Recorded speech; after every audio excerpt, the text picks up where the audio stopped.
Ya saudara, kita masih di Sapa Bali Pagi Ruang Psikologi, dan di sini Nitya masih dengan Kak Mira nih, seorang psikolog klinis ya. Kita masih akan berbicara tentang kesehatan mental ibu pasca melahirkan.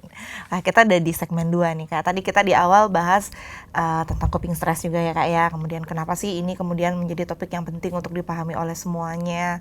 Kemudian gimana transisi kita sebagai perempuan nih dari remaja ke dewasa, itu juga kita sudah sempat bahas sedikit di awal. Nah, mungkin di segmen 2 ini kita akan langsung ke perubahan-perubahan itu yang terjadi pada para perempuan nanti sun mungkin Nitya kayak iya, betul, langsung minta tips dengan Kak Mira nih. Nah Kak, tadi di awal terakhir sebelum akhirnya kita break, kita sempat bahas kalau memang sebenarnya tidak ada patokan usia yang dikatakan oh segini ideal, tapi tergantung kematangan masing-masing individu yang dimana itu berbeda-beda gitu Kak. Tapi kalau kita lihat di lapangan, ada nggak sih Kak sebenarnya dari pengalaman Kakak sendiri mungkin ya sebagai psikolog klinis yang berpraktik, menikah usia muda dengan yang menikah matang usia atau yang sudah tua, itu sebenarnya ada perbedaannya nggak? Kalau ada tuh mungkin di mana gitu Kak? Tentu ada. Jadi kita bisa lihat dari kematangan fisiknya juga, kematangan psikisnya, emosionalnya, cara berpikirnya, kebiasaan-kebiasaannya gitu ya, dan secara sosialnya. Jadi pengalaman, ada pengalaman dan orientasi hidup. Oh iya. Iya, mungkin kalau generasinya sekarang ya, gitu, ibu muda gitu ya, ibu muda banyak sekali ya ibu muda. Mungkin saya kemarin juga ibu muda gitu ya. Sampai sekarang masih muda ya.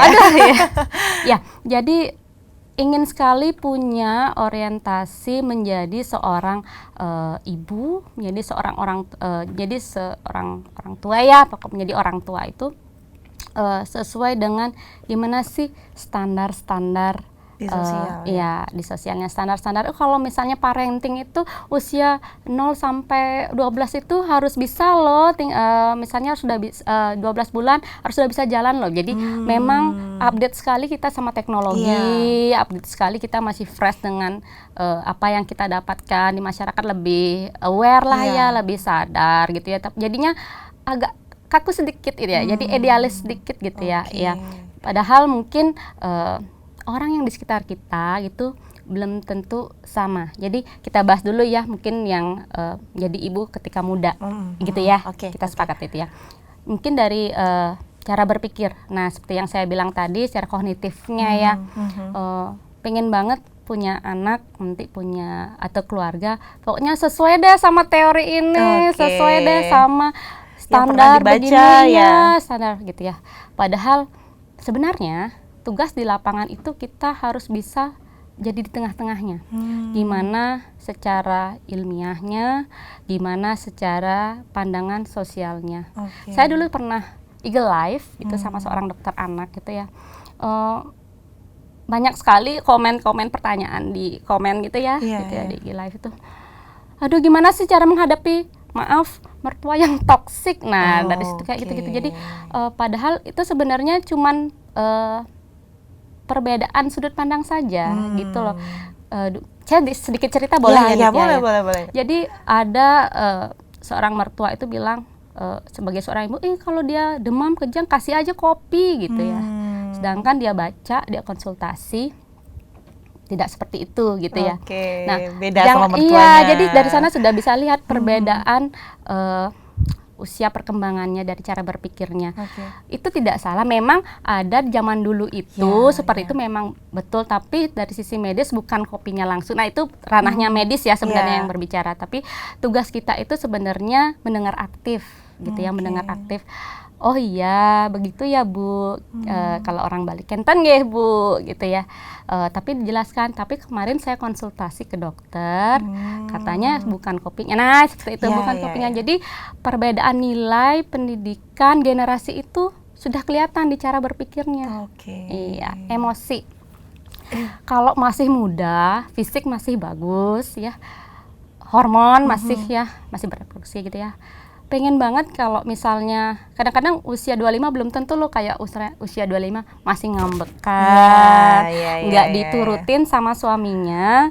Kayaknya udah kiamat deh dunia gitu ya Nitya ya, kiamat deh dunia. Nah, terus kalau misalnya dikasih masukan gitu ya, mungkin maksudnya kok kasih nih anaknya kayak gini, kasih nih anak itu.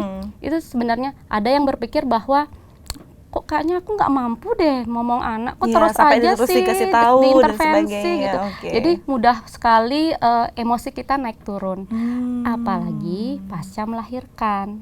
Iya, jadi kelelahan, transisi dari dia hanya mengecam pendidikan, kerja, jadi tambah ngurus double anak, ya, multiple, bahkan ngurus bayi, kerja.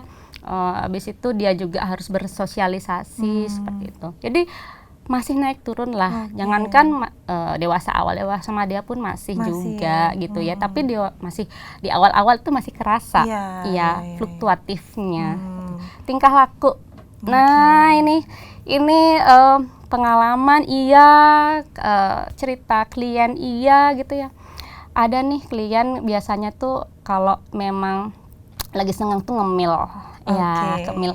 Sedangkan mertuanya tuh khawatir gitu ya, jangan dong ciki aja, snack ringan aja, nanti asinya nggak bagus kayak gitu ya. Padahal waktu kita membawa kebiasaan dan tingkah laku kita itu ke masa sekarang ke rumah orang baru itu.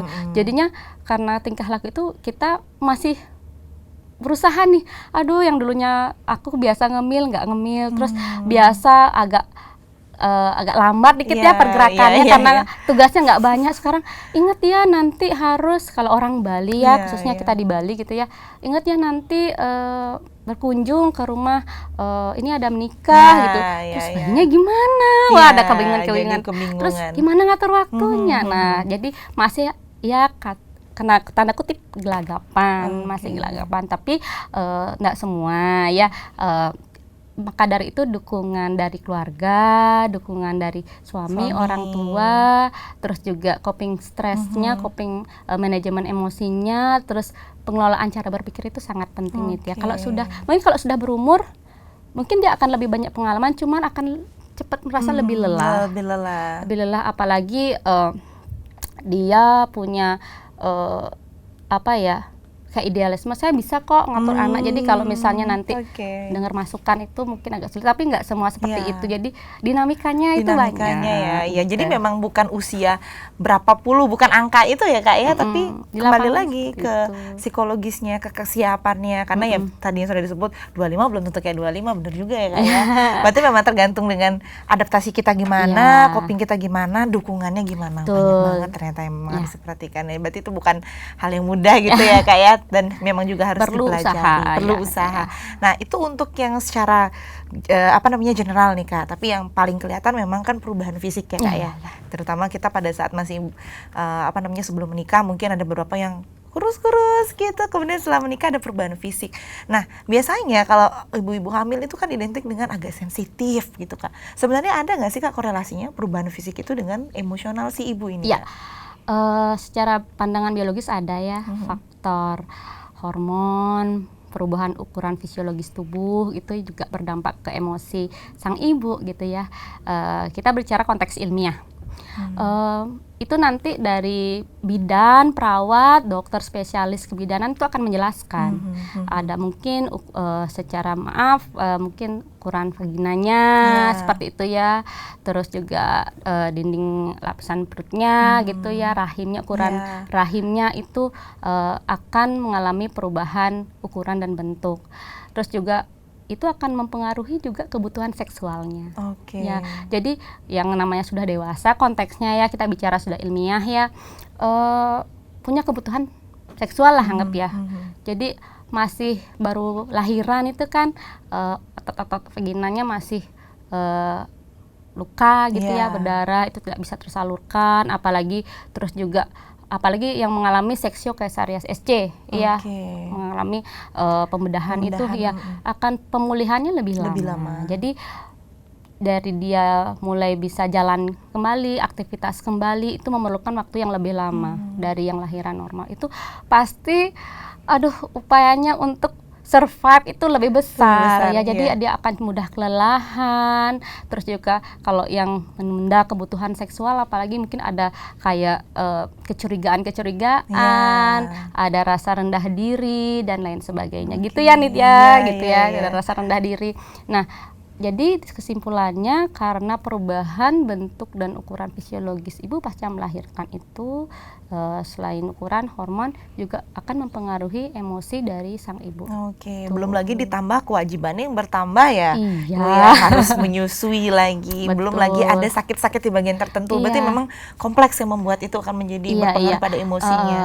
Saya pernah baca juga ada dimer gitu ya. Iya. Jadi ketika menyusui itu memang ada fenomena akan keluar juga, sometimes keluar emosi negatif. Tapi kalau kita memindsetkan diri kita, oh saya menyusui anak saya dengan cinta kasih, memberi dengan ikhlas gitu, dengan kasih sayang sambil ngelihat bayinya, oh ini anak saya sekarang sudah punya anak, sambil belai-belai anaknya, itu bondingnya sudah terjalin. Dengan bondingnya sudah terjalin, emosi kita lebih positif, otomatis juga supply ASI-nya lebih meningkat ASI-nya lebih banyak. Jadi kalau ada yang bilang ASI-nya nggak keluar gitu ya, tapi saya pernah diinfokan sama dokter spesialis gitu ya, dan saya baca juga dan pengalaman juga, semakin kita sering menyusui, semakin banyak pula ASI yang keluar. Dan ada juga istilah pumping. Nah, memang akan kelelahan, akan pegel-pegel gitu ya, tapi itu bisa disiasati. Nanti kita akan bahas. Itu bisa disiasati, itu juga perlu dukungan dari suami dan juga keluarga. Oke, wah ternyata banyak PR-nya juga ya Kak ya. Ini untuk menjadi seorang ibu, tapi memang dari sekian struggle gitu yang dialami adalah memang dukungan yang paling penting ya Kak ya. Dan kemudian gimana akhirnya kita bisa bonding gitu dengan bayi, dan nanti kita perlu tahu juga tipsnya langsung dari Kak Mira, tapi belakangan ya Kak ya. Nah tadi kita bahas sedikit soal emosi. Nah biasanya kan setelah emosi itu muncul akan ada gangguan-gangguan tertentu ya Kak ya. Nah gangguan-gangguan apa saja nih yang biasanya dialami oleh ibu pasca melahirkan, kita akan bahas ya Kak ya, tapi setelah segmen satu ini. Ya saudara, kita masih akan membahas ya soal topik kita hari ini, itu adalah kesehatan mental ibu pasca melahirkan, tapi kita akan bahas kembali setelah yang satu ini. Untuk itu jangan kemana-mana, tetap di Sapa Bali Pagi Ruang Psikologi.